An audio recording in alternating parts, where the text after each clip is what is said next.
Welcome back mga ka-friendship. This is Jonah and you are watching the Kasambahay Story. Syempre, mega love shoutout po muna sa lahat ng mga subscribers natin. And syempre sa mga kasamahan natin, kasambahay na nagtratrabaho dito sa gitnang silangan, mabuhay po tayong lahat. Yan. Sa mga videos natin, nag-share tayo ng mga kwentong kasambahay na pwedeng kapulutan ng mga bagong aspirants na papunta dito sa gitnang silangan. So, kung gusto mo ng mga ganitong video at alam mong pwedeng makatulong sa'yo, wag mo namang pagkait ang iyong like, share. Siyempre, mag-subscribe ka na rin, samahan mo ng kalampag sa bell na yan para updated ka sa mga susunod nating mga videos. Yan. Maraming salamat po sa lahat ng nagko-comment. Nung nakaraan, may nag-comment na sa agency po ba, or yung foreign recruitment agency dito sa gitnang silangan ay kinukuha ba nila yung mga mobile phone, yung mga personal na cellphone ng mga kasambahay. Okay. Iba't iba po kasi yung cases. Pero bago yon, syempre hindi po tayo expert. Yung mga kaalaman natin ay base rin sa mga personal experience and sa mga experience ng mga kaibigan natin. Kung kukunin natin or babasahin natin sa ating kontrata ay nakasaad ang libre or freedom na makipag-communicate tayo sa ating family, mga kapamilya na nasa Pilipinas o kaya sa ating embahada. So, paano po ba ang means ng communication ngayon? Through mobile phones. Ayan, nasa kontrata po natin na tayo ay libreng makipag-communicate sa ating family at sa ating embassy. So, do you think pag kinuha ng agency ang mga phone, nilabag po ba nila yung karapatan ng worker na nandoon sa kontrata? What do you think mga ka-friendship? Yan, syempre nalabag, 'di ba? Kinuha nga nila ang liwanag sa ating kontrata na dapat ay libre tayong makipag-communicate sa ating family. Kadalasan po, dito sa gitnang silangan, may mga amo pa rin na pinagbabawal ang cellphone sa kanilang mga worker. Hindi po yan maipagkakaila. May mga amo po na first time pa lang na dumating yung worker sa bahay niya, ay kinakapture na ang mobile phone. Sa anong dahilan? Marami po silang dahilan. Una daw po ay baka makalimutan na ni worker ang magtrabaho, gawa ng meron siyang cellphone, at baka ang gagawin na lang ni worker ay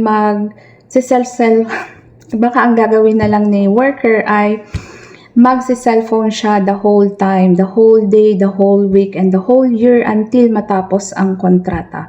Yun daw yung isang kinakatakutan ng mga employer. Second na, bakit nila kinakapture ang mga mobile phone ng mga katulong? Kasi minsan kung abusive yung employer, ayaw nila na makapag-contact yung worker sa outside world or sa labas, or makatawag sa embassy or sa police at magsuplong siya na abusado ang kanyang employer. Ano pa yung mga common na reason? Pangatlong reason na ayaw nila, kaya kinakapture nila yung mga phone ng ibang mga katulong ay baka makipag-chit-chat na lang yung katulong at makipag-video call sa kung kani-kanino. At tapos manghihingi ng day off, tapos pagbalik daw nila ay buntis na daw po sila. Okay? Yun yung mga karaniwan na rason ng employer kung bakit nila kinukuha ang cellphone ng mga kasambahay. Okay. Although may point naman sila sa ibang pagkakataon, pero sa kontrata sinabi na dapat malaya tayong makipag-ugnayan sa ating pamilya. So, dapat maging responsible din tayo sa paggamit ng ating mga mobile phone. Kung during trabaho, tsipwera muna natin si cellphone, parang ganon, di ba? Pero yung tanong ni Kabayan, na sa mga agency po ba ay kinakapture ang mobile phone? Well, ang sagot ay depende sa agency. Kasi po, merong agency na okay lang na hawak ni worker ang kanyang mobile phone at merong mga recruitment or foreign recruitment agency na pinagbabawal din nila yung cellphone. Bakit? Sa takot nila na makapagsumbong si worker. May mga ganun. Marami din pong ganun. Gaya po sa experience ng friend ko, nung una, pagdating nila sa FRA nila, ay okay naman, kinonect sila sa Wi-Fi. Pero after 3 months, kasi ayaw na nila dun sa employer at nagpabalik sila sa agency, nung nandun na sila sa agency, mga few days siguro na nakatambay sila sa agency ay dinisconnect na sila sa Wi-Fi and pinagbabawalan na silang gumamit daw ng mobile phone. So yun po ay ayon sa aking kaibigan. Na nung una ay connected pa sila nung kadarating pa nila dito sa Saudi Arabia. Connected pa sila sa Wi-Fi so nakakapag-chat pa kami. Okay? Nung upon arrival nila. Pero nung after 3 months na nagbalik sila sa kanilang agency kasi nagkaroon sila ng problema sa employer, ayaw na nila sa employer. Nung nandun na daw po sila sa agency ay disconnected na or kinapture siguro or pinagbabawal ng agency kasi wala na po kaming contact. May mga instances na ganun po yung nangyayari. Ayaw ipagamit ni agency ang cellphone. Bakit? Kasi baka makapagsumbong or kung may aberya sa loob ng agency or doon sa accommodation, ayaw nila na makapag-contact yung worker sa family or sa embassy or sa agency niya sa Pilipinas. Maraming ganong pagkakataon. May mga agency naman na kapag bumalik ka sa accommodation nila ay okay lang naman na gumamit ka ng mobile phone. Okay? So, depende po yan sa kung sino or anong agency ang napuntahan nila. Kasi hindi man po natin masasabi na lahat ay goods, lahat ay okay. Kasi nagdedepende pa rin po yon sa patakaran ng agency. Although sabihin natin na nilalabag nila yung right natin, pero nangyayari po talaga yon. Right natin na makipag-communicate pero pinagbabawalan tayo kasi may mga personal na reason sila or yun yung sabi nilang sinusunod nilang standard doon sa loob ng accommodation nila. May mga ganong pagkakataon.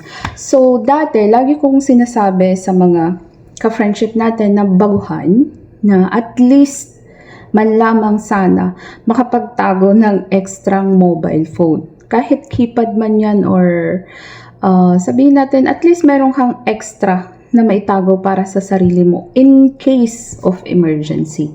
So hindi naman natin sinasabi na laging ganon yung sitwasyon na bad side.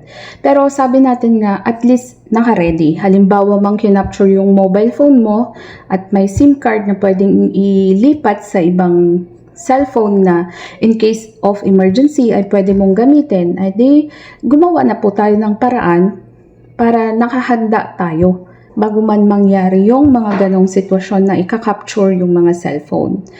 Diba? Kasi hindi po natin alam yung mga pangyayari sa loob ng agency. Halimbawa, ayaw mo nang ilipat sa ibang employer, tapos persahan pala na nililipat ka nila sa ibang employer, maaari mong gamitin ang iyong mobile phone para makakontak ka sa agency mo sa Pilipinas or pagbigay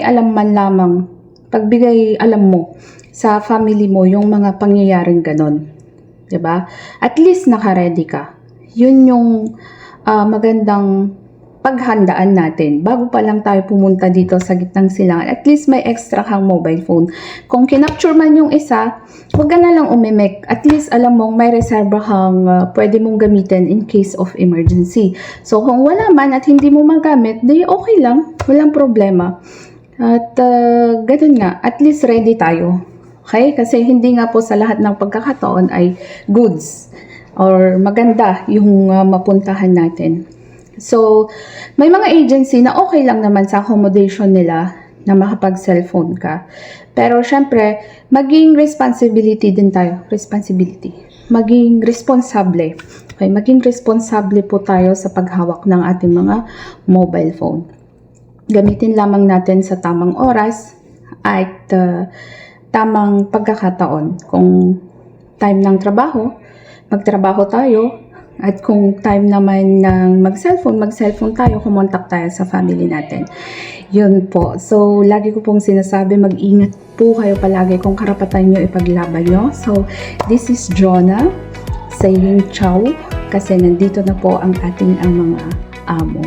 Yan. So, salamat. Sana po nakatulong itong konting video na to sa inyo. Huwag niyong kalimutang i-subscribe. Bye!